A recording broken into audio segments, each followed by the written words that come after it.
একটা মানুষ টানা 14 ঘন্টা 15 ঘন্টা খুব বেশি পড়তে পারে না।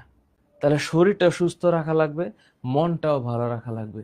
এমন চ্যালেঞ্জ নিও না যে চ্যালেঞ্জ মিট আপ করতে গিয়ে তুমি অসুস্থ হইয়া পড়ো।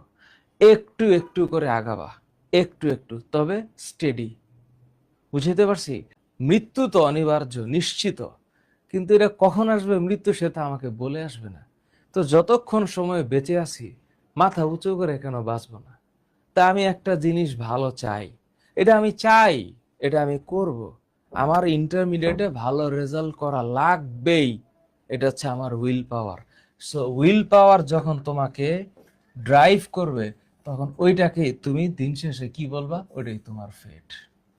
তুমি চিন্তা করো যে তোমার শক্তি সামর্থ্য কতটুকু আছে, পড়ার টেবিলটাকে নিজের আপন করে নাও এবং পুরা টাইমটাকে ফোকাস করো তোমার পড়ায়।